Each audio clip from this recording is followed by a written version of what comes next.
En el programa de anoche tuvimos la oportunidad de conversar con Laura Costa, abogada y penalista, y quien está representando a Hugo Veras en este caso denominado Camaleón. Ella nos daba su parecer sobre el proceder del Ministerio Público en este caso, y estas fueron algunas de sus respuestas a nuestras preguntas. Es muy fácil sentarse y decir ese es un ladrón, hasta que te comienzan a decir ladrón a ti. Entonces estamos viendo ejemplos ahora de gente que le encantaba decirle ladrón a otro y ahora se están viendo siendo cuestionados, tal vez injustamente, tal vez injustamente y tal vez no. La nación entiende y la opinión pública que esas personas son culpables. Y entonces luego viene la sentencia donde descargan a un montón de gente, o no condenan a quienes tenían que condenar, o extinguen el proceso porque el plazo se le venció, porque ellos mismos se pusieron su camisa de fuerza, y entonces culpan a los jueces. Laura, ese es el operandi, entonces ahí es donde está el mensaje, no es en otro sitio, y eso no va a cambiar. Eso no es ahora lo están usando en los casos de corrupción, pero esos son los problemas que tenía el Ministerio Público Histórico. Y resulta que creímos que iba eso a cambiar, y resulta que ha sido lo mismo. Bueno, el Ministerio Público pidió la complejidad. Nosotros ya ni nos oponemos a esa complejidad, que le den su complejidad y que duren sus 12 meses. El Ministerio Público no es un cuco. El Ministerio Público es un órgano del Estado Dominicano cuyo objetivo es el de investigar hechos, no personas. Bueno, sobre este caso y los temas penales que tenemos en el tapete, el tema de si el espionaje o no, si la intersección de llamadas Carmen o no, si realmente vive República Dominicana o la población en un estado de indefensión en materia de seguridad personal y mucho más allá de la privacidad y la intimidad. Hemos querido traer hoy a un importante abogado penalista, además que está curtido en estos casos que parecieran profundos. Carmen y yo le decimos del bajo mundo porque son cosas que están por debajo de la superficie. Sí, porque en el bajo mundo hay muchos altos también. Sí, de hecho los más altos. Bueno, como los altos de Golán. Bienvenido Manuel Sierra, siempre apreciado para nosotros aquí en 55 minutos. Y yo creo que apelando a esa capacidad académica, porque es verdad que él es un abogado de toga amarilla, pero ha pasado algo en relación a esta variación de medidas de coerción que expone tanto. Primero, podríamos parafrasear aquella obra clásica de la literatura y decir en búsqueda de la institucionalidad perdida, porque de esto se trata. Lo que yo sí resalto es cómo los mismos grupos que celebraban las condenas previas de los otros, los malos, ahora realmente reivindican que el debido proceso al parecer se va a cumplir y va a primar la presunción de inocencia. Eso de entrada, porque hablábamos en una reunión previa, la señora Céspedes y yo, cuántas dudas alrededor de esta variación de medida de coerción hay. Bienvenido de nuevo, Manny. Para mí es un placer acompañarles, como siempre, y responderle en la medida que esté a mi alcance y que pueda, de alguna forma, ilustrar de manera objetiva, primero cumpliendo con la filosofía del programa y segundo con lo que está legalmente establecido en las legislaciones de la República.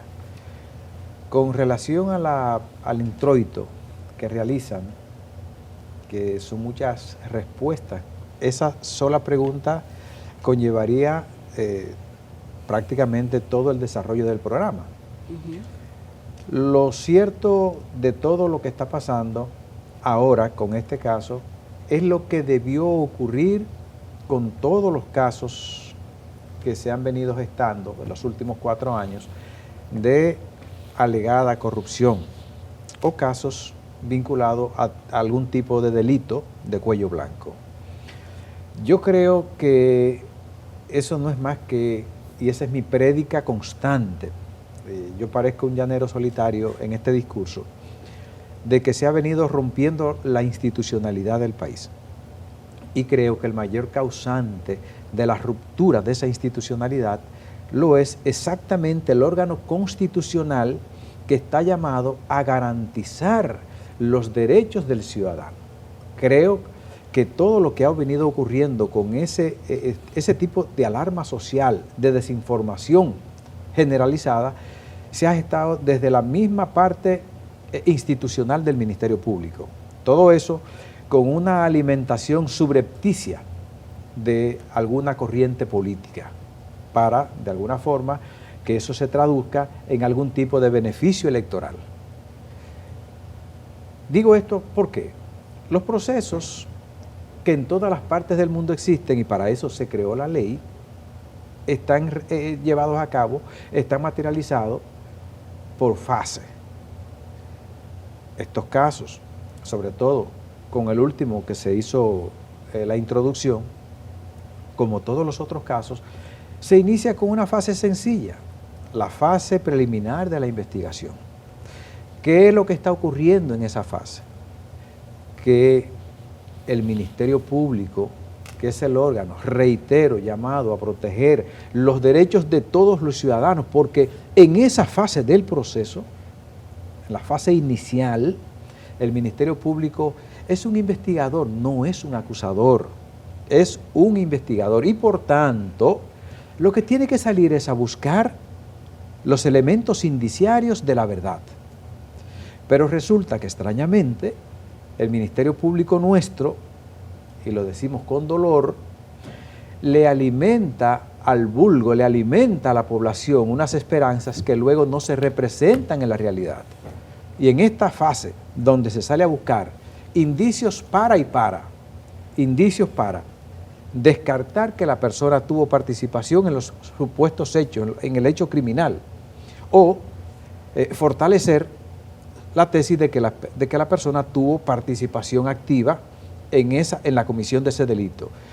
Determinar qué tipo de participación tuvo esa persona, sobre todo en este tipo de delito de carácter económico, si se quiere, que estos son delitos especiales. Fíjese que la mayoría se genera con funcionarios públicos, por tanto, ese es un delito especial. No es el delito del delincuente de la esquina, del que me atraca allí, no. Esta gente tiene algún tipo de privilegio en el seno de la institucionalidad. Por tanto, esas pruebas o esos indicios, que yo no le llamo prueba, son indicios, elementos indiciarios, no se van a perder porque están en distintas instituciones, porque la información se difumina, se dirige a distintas instituciones, a distintos órganos.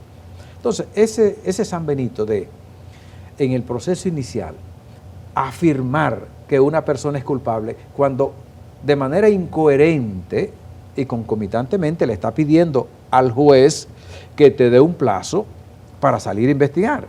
Por tanto, si tú dices que tiene elementos concluyentes que te llevan a ti, que te conducen para establecer desde ese mismo momento que la persona es culpable o es responsable, pues sométalo, ábrele el proceso de una vez y olvidémonos de esa fase de la investigación y no engañemos a la ciudadanía, no le creemos falsas expectativas a la ciudadanía, que es lo que ha venido ocurriendo. Es decir, yo le afirmo, todo ese grupo de gente es culpable, sin todavía iniciar el proceso, le pido a un juez que irresponsablemente, porque los jueces nuestros de la fase de la instrucción se han convertido en cajas de resonancia del Ministerio Público y le imputa, le coloca a ese ciudadano nada más y nada menos que 18 meses y lo somete en ese cementerio de seres humanos, no importa el tipo de cosa del que se le acuse, tiene una cosa que se llama la dignidad del ser humano, que hay que cuidársela,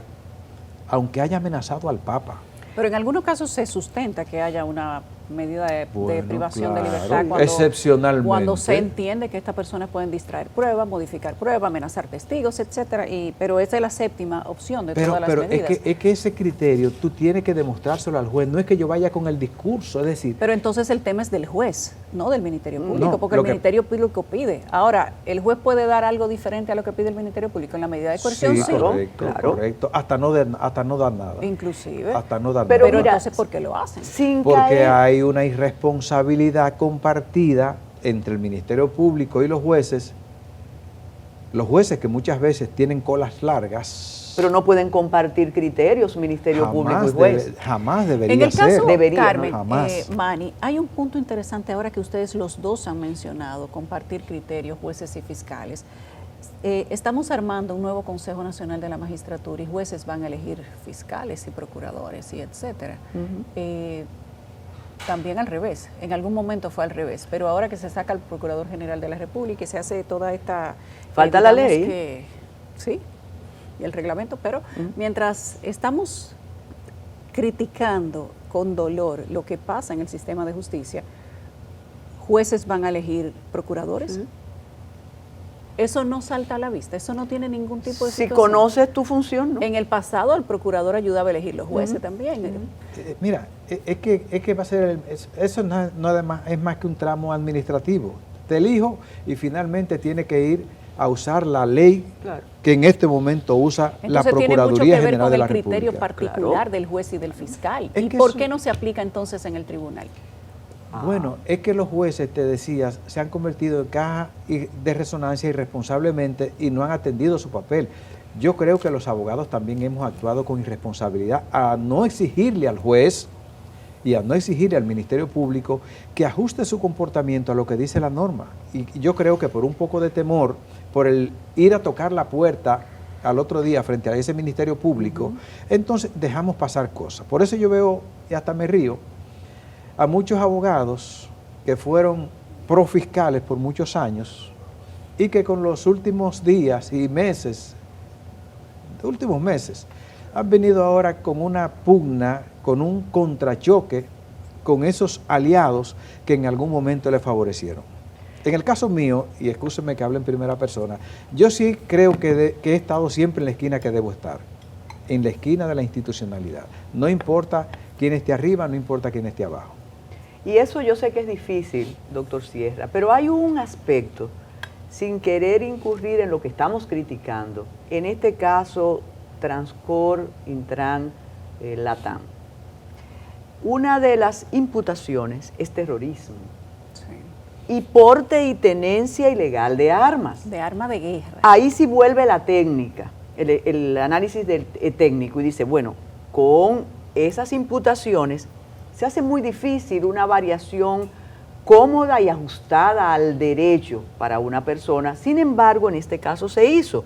Todavía hay por ahí personas de la primera etapa fúrica del Ministerio Público que están cumpliendo medidas restrictivas de coerción. No privativa, pero sí restrictiva. Muy restrictivas. Entonces, yo no sé si fue un desliz de los medios de comunicación mencionar terrorismo y porte y tenencia ilegal de armas. Pasemos eso, pero también hay un detalle, la presteza como se ha actuado, ha sido todo muy expedito, como dice la ley, y que tengamos que celebrar que se está aplicando la ley. O sea, hay cosas y que estas personas, sobre todo uno de ellos, pertenece a la administración actual. Bueno, pero algo más, además de lo que dices, Carmen, sumarle también que aquí tenemos tiempo hablando de la interceptación telefónica y de la violación a la privacidad de la gente. Y quizá eso garantiza impunidad. Podría ser uno de los riesgos, Asuntos de pero es Estado. una conversación que se ha convertido en cotidiana sin consecuencias. Aquí decir que fulano te pincha el teléfono y después tú encontrarte al ministro de tal cosa con el fulano que te pincha los teléfonos, eso da vergüenza y parte el alma, y la gente ha tenido que normalizar la situación de sentir que su teléfono está interceptado. Pero no Inclusive, no Apple expongamos a demanda Manny a X eso, cantidad de... Teoricemos. Estamos teorizando. La misma compañía telefónica que te vende el aparato tiene su propio sistema de seguridad y te manda a decir un correo donde dice usted ha tenido o está en este momento bajo un ataque de seguridad. Y eso tú lo reportas y no pasa nada, Manny. Es que eso se ha convertido en una caricatura aquí. Está bien, aunque eso no está tipificado, por eso eso no está en el expediente. Estamos hablando de terrorismo porque la ley de terrorismo incluye un ataque al sistema de transporte y lo cataloga como terrorismo. Claro que sí. Claramente. Y también el arraigo. Pero la otra parte no está. No. Mira, lo que pasa es que el Ministerio Público en ese concurso de hechos y concurso de leyes que coloca en la solicitud de una medida de coerción, muchas veces A mí me parece, y conforme a la experiencia de los casos que he podido estar muy próximo, insufla, ¿verdad? Sobreaumenta con la finalidad de generar un discurso en la población. Cuando yo veía a la jueza fallando, a una de las juezas, sobre todo a la que hizo un voto disidente en el caso de Transcor, decía, bueno, aquí lo que hay es una pistola, aquí lo que hay es una escopeta y una pistola Glock, que es un arma transformada, No, es pero un arma transformada. hay que ver cuál es el tipo de transformación, porque es que eso es lo pecaminoso. Dice el Ministerio Público que le cambiaron el cañón, que tiene una serie de adaptaciones para dejar de ser una pistola. Sí, simplemente. mira lo que pasa, es que el Ministerio Público, con la finalidad de procurarse la medida de coerción, Pone cualquier cosa. sí, que con este caso yo quiera decir que no pudiesen estar diciendo la verdad, pero en otros casos sobredimensiona el discurso con la finalidad de llevar algún tipo de legitimidad frente a la población, de una parte, y con la otra, de que el juez de alguna forma coloque los 18 meses. Sin embargo, esta vez no ha reaccionado de manera airada el Ministerio Público. Al parecer están... No, sí dijeron que los jueces mandan un mal No, mensaje. ni dijeron que esta es la jurisprudencia de la corrupción, como era un discurso permanente en los otros casos. Sí. Pero dijeron que los jueces mandan un mal mensaje. Bueno, en eso ese va caso. muy... El problema es civilizado. Ampliaron sobre eso. El problema es que aquí no hay un papel, un reclamo de desempeño de los acusadores tampoco. O sea, yo le pregunto, ¿cuál ha sido el papel de ese órgano del Ministerio Público que le dice, bueno, señor Ministerio Público, usted ha llevado 5 casos y en los 5 casos usted ha terminado perdiéndolo? ¿Qué está pasando? En otro país, ese Ministerio Público se desaparece del mapa. Bueno, porque todavía no ha llegado ese momento. Los casos grandilocuentes que se sometieron en el pasado y a principio de la administración de este gobierno, todavía no han cumplido el tiempo de perimir. Sin embargo, van en camino. Pero van en camino. Es que el Ministerio Público no comenzó en este gobierno.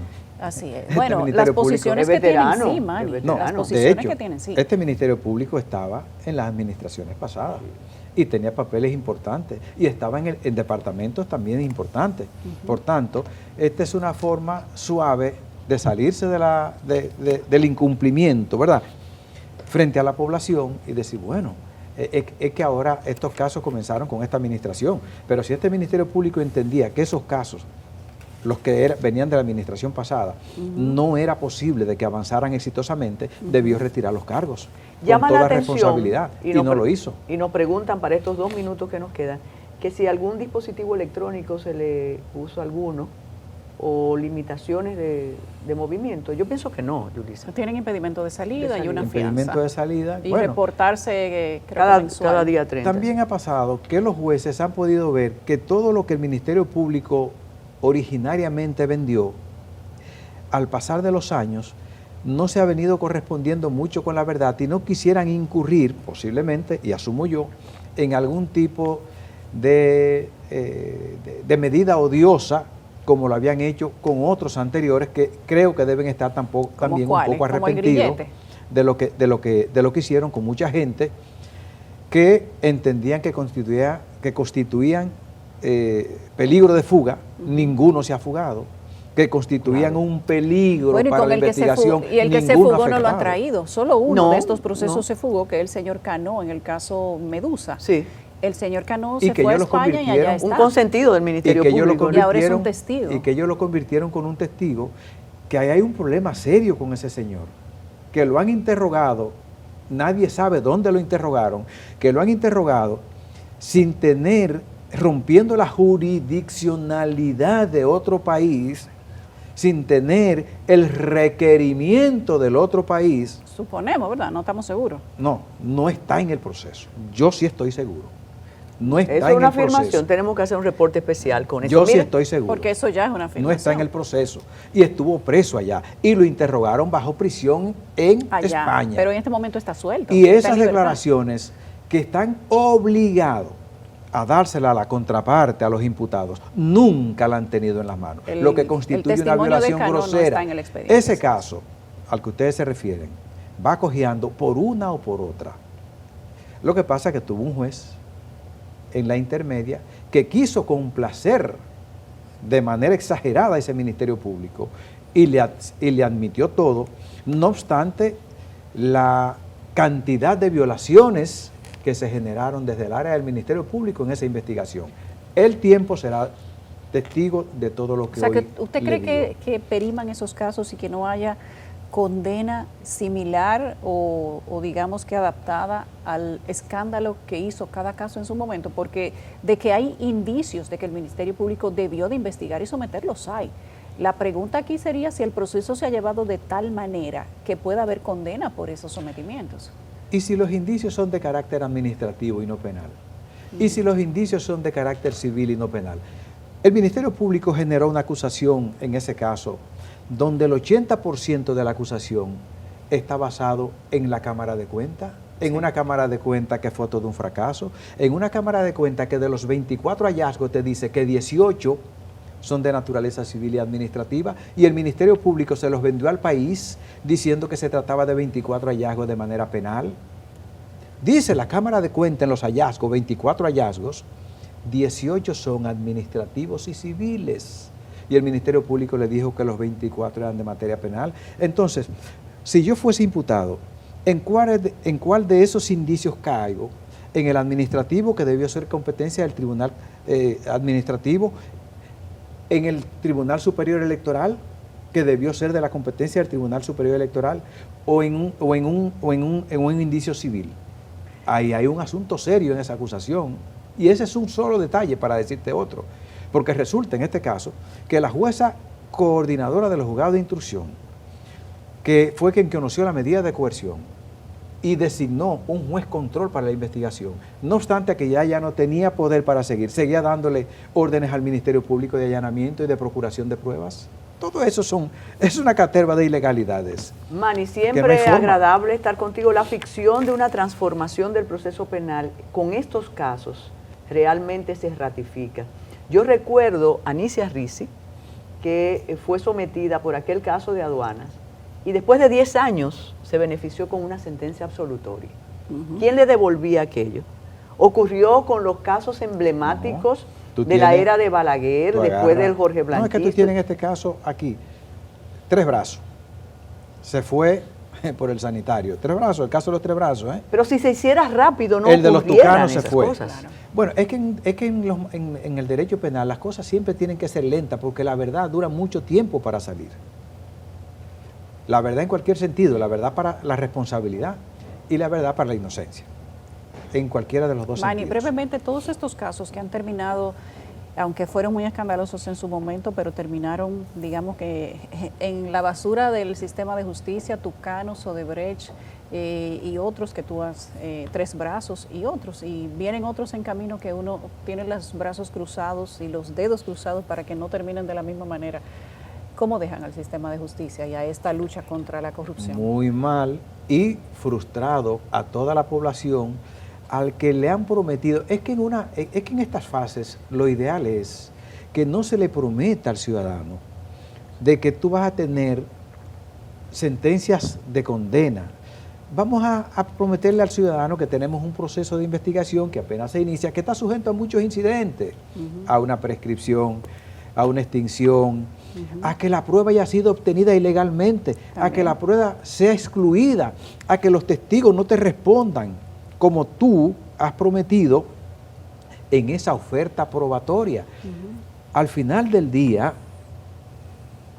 la parte de las persecuciones en estos casos así se parece mucho a los tramayos que tú colocas en el corazón del río, que solamente se quedan en la esquinita de abajo los pececitos chiquitos, porque los grandes tienen la fortaleza de saltar y cruzar el tramayo. Se nos queda algo para otro programa, si la productora lo permite un día. Y mencionó como de soslayo, defensa desde afuera del Ministerio Público, en tiempo de calma. Yo creo que en países con institucionalidad, tú no tienes que validar tu excelencia como abogado en la amistad que tengas con un juez o con un Ministerio Público. Y eso vino a cuenta con aquellas transformaciones del Poder Judicial y del Ministerio Público a cargo de organizaciones de la sociedad civil que realmente le hicieron más daño a esas instituciones que vienen, porque todo estaba en la medida de yo quiero a Manny como juez o como fiscal y me voy a pasar la vida defendiéndolo, y eso es muy pernicioso. Porque yo creo que en este voy y venir mucha gente se beneficia, y yo creo que muchas de esas instituciones y mucha gente, muchos actores que se desenvuelven en torno a estas instituciones, lo que han hecho es aprovechar las mismas de manera sutil para beneficios personales. En estos casos, mucha de esa gente han sido abogados de muchos de estos imputados, de mucha gente que debió estar en el proceso.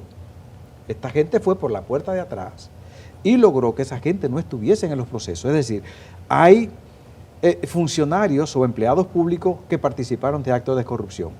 ¿Y los que corrompieron dónde están? Muchísimas gracias, Manny. Me recordó un caso muy famoso en el mundo financiero. También nosotros hacemos una pausa aquí y regresamos con ustedes en estos 55 minutos con Yulisa, que está aquí.